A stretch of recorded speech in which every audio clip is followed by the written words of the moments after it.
At traffic yung puso. At saka alam ko dati $7, $8. Oo, malaki na nga ang tin eh. Hindi, na-traffic tayo kanina.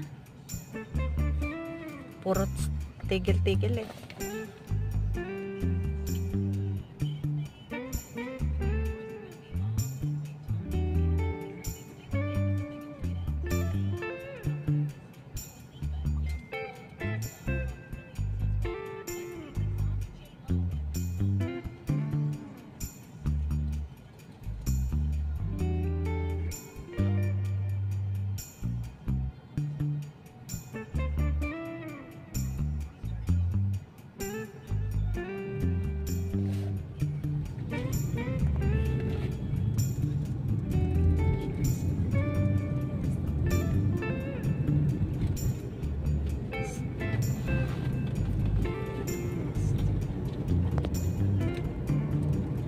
Parang hindi ko kayanin yung ano.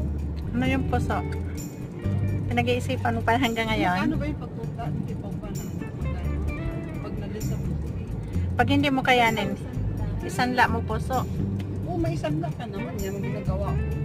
Sisi, no? Sa tapusan nga. Pag alam mong medyo hindi mo kaya ngayon pa. pa, sanla mo muna yung isa. Tubusin mo siya. Ay, anuhin mo siya. Oh, di at least 6 months na naman yung nakasanda mo. Kunti lang naman ang tubo nila po. So, 1.5. What you mean natin? Halimbawa, di ba, malapit na yung, hindi ka naghulog monthly no, na ano nga, inabot na ng 6 na buwan. So, kailangan lukatin mo na siya. So, magsanla ka muna ng isa. O pwede mo siyang lukatin, kunin mo na yon, sasamahan ka nila, isanda na muna nila yan. Kahit hindi mo muna kunin. Diretso na yung sasandaan. So, another 6 months na naman. Yun nga lang, magtutubo ka na. Hindi ko gets.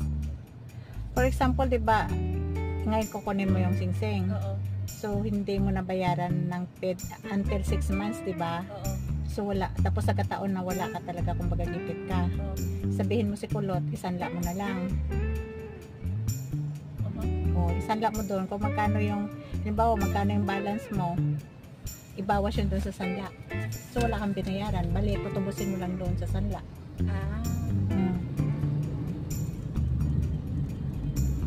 Kasi wala kang pera. Doon mo na, yun nga lang, may tubo na yun. 6 months. Or pagka next month, o pwedeng magsanla ka ng ano mo dyan, parang ipalit mo, ganun. Lang lang. Pag ano na pa, June na lang. No?